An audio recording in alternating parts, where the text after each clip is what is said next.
A very good day to all. I am Dexter Elmer Anak Donny, ID student 2230 at 100 and I am from BML.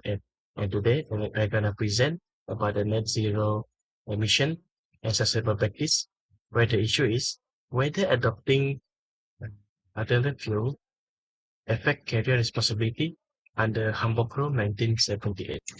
Next, we'll go to the introduction.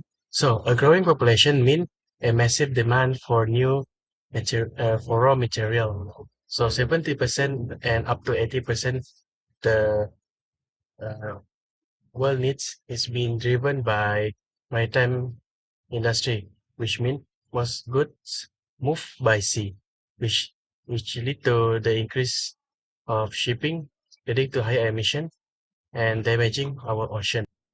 Therefore, to fight this, the International Maritime Organization is pushing for net zero by 2050, which balancing greenhouse gas emission with removals. In terms of legal framework, which is Hamburg Rule 1978, carrier, carrier are strictly liable for safety of goods, which means if cargo is lost or damaged, it is on the carrier unless they prove they took very reasonable measure. Even though the Hamburg Rule is written in 1978, these rules are still used in today's context for enforced environmental compliances and sustainable shipping practice. However, the problem of the green fuel switching from traditional fuel to alternative fuel um, introduce a new risk such as ammonia, which is highly toxic to human and corrosive to ship components, which increase the risk of equipment failure. Hydrogen and ethanol, those two are more volatile and harder to handle than traditional oil. Therefore, shift in nature, we are moving from stable liquid to hazardous material, which change the entire legal and operational landscape. And the big question is, can the legal framework from 1978, which is the Hamburg Rule, effectively manage the risk and complexity of 2050 sustainable fuel? So let's jump into it. So which article could be used to tackle this issue in terms of modern shipping and alternative fuel? So the first article is Article 5, which is basis of liability.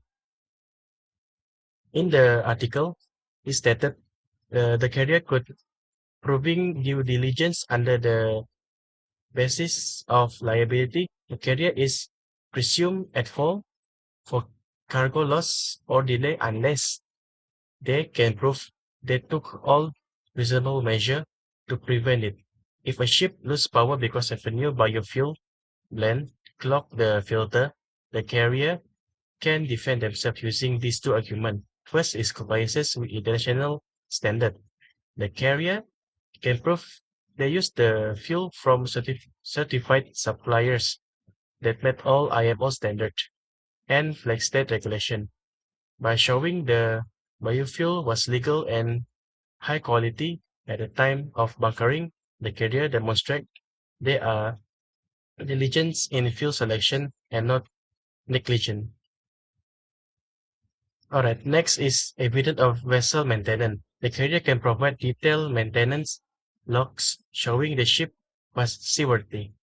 By proving that fuel filters and purification system were regularly inspected and maintained according to industry guidance, they can argue that the engine failure was an unpredictable technical issue rather than lack of preparation.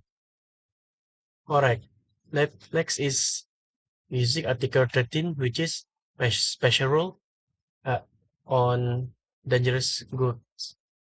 Under Article 13, a shipper must inform the carrier that if they are handing over dangerous goods, if they fail to do so, the carrier can destroy the good without paying compensation, and shipper is liable for all losses.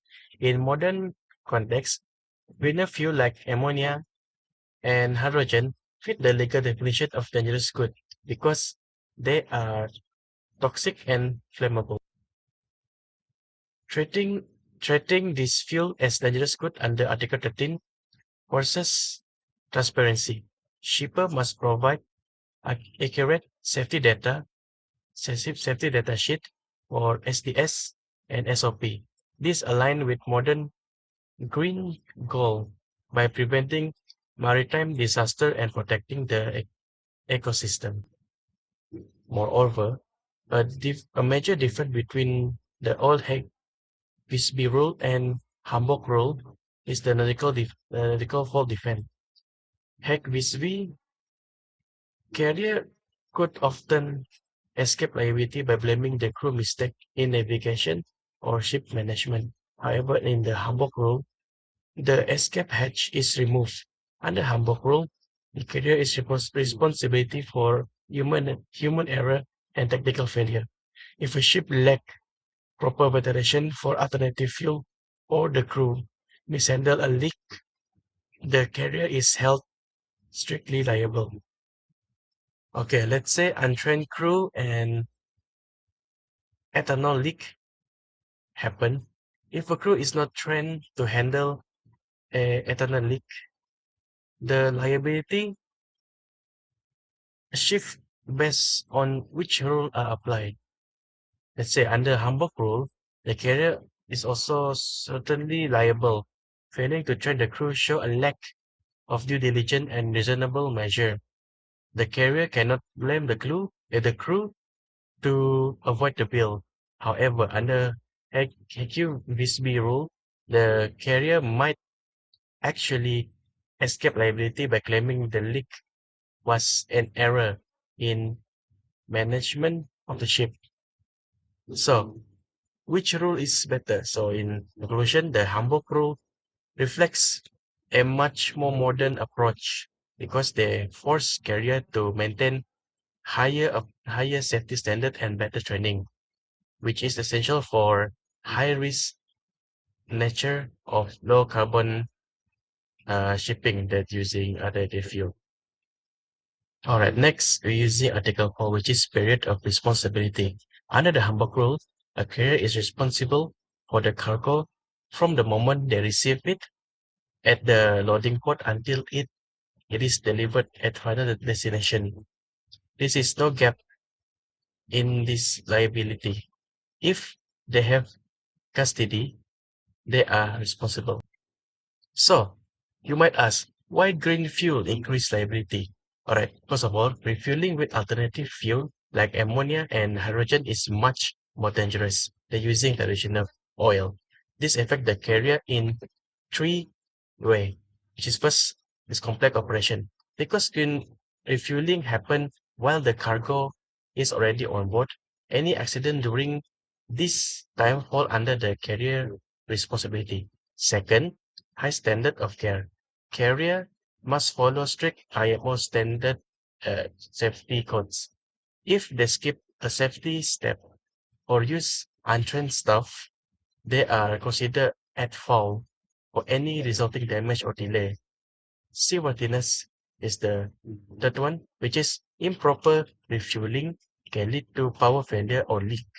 Under Article 5 and 13, a carrier is liable if the ship can isn't perfectly prepared for a voyage.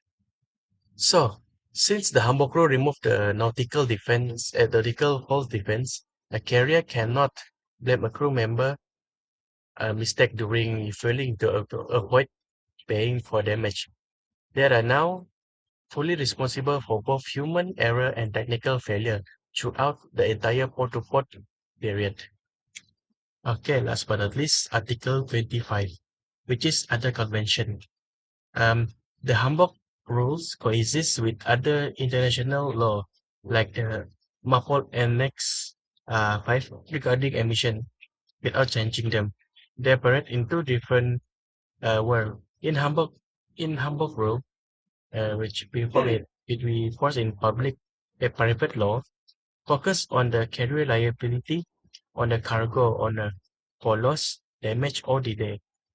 In other hand, MARPOL most likely to on public law because they focus on the carrier obligation to the government to protect the environment. Therefore, just because a carrier is following environmental law, such as slowing down to reduce emission, they are not automatically protected from liability under the Hamburg rule. If complying with MARPOL causes a cargo delay, Article 25 does not give a carrier a automatic free pass.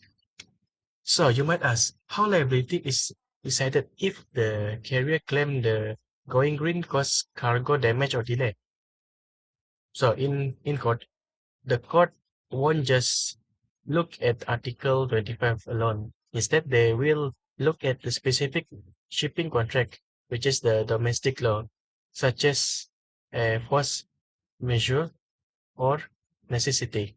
The bottom line is the following environmental treaties is a legal requirement, but it does not exempt a carrier from the duty to the cargo owner. They must still prove they took all reasonable measure to avoid loss or damage while staying quote unquote green. All right, so among the few examples I could find is the LD Armature. It is Spirit of the Loo.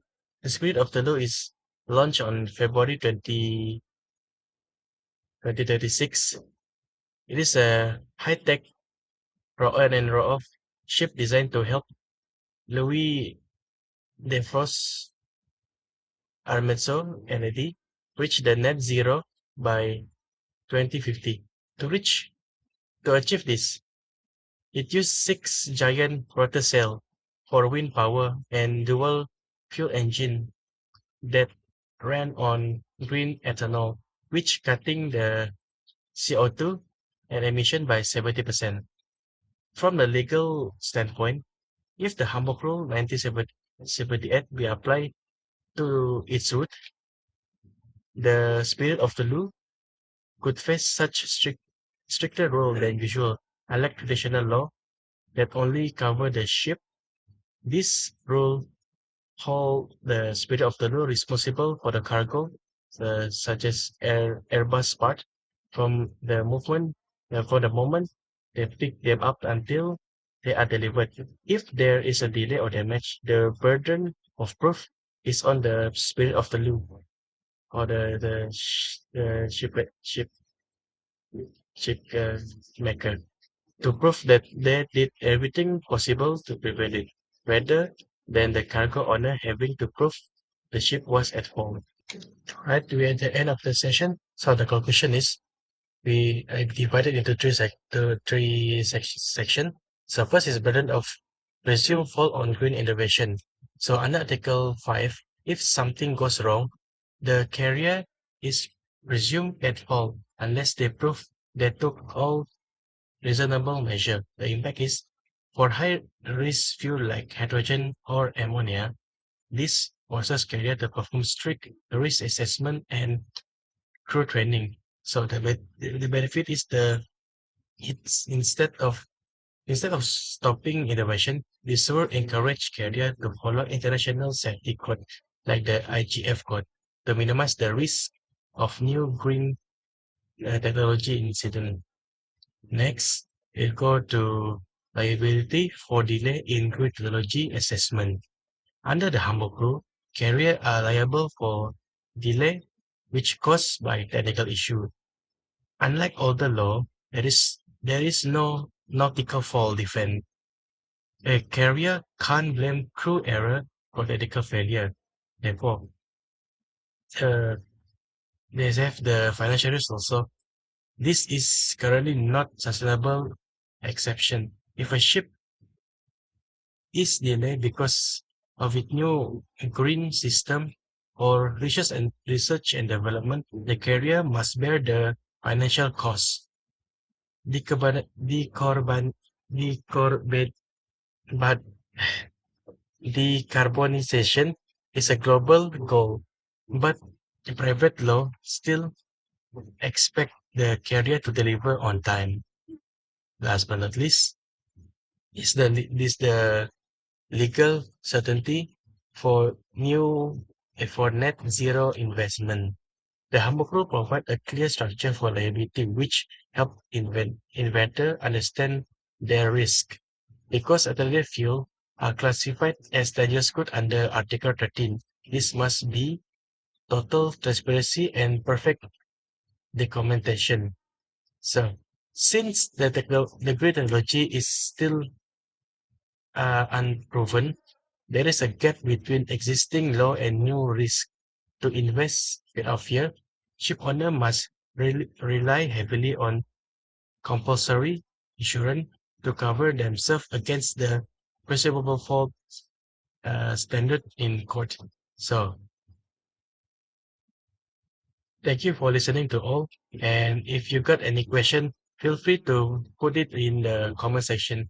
Thank you for listening and thank you very much. I hope you like it.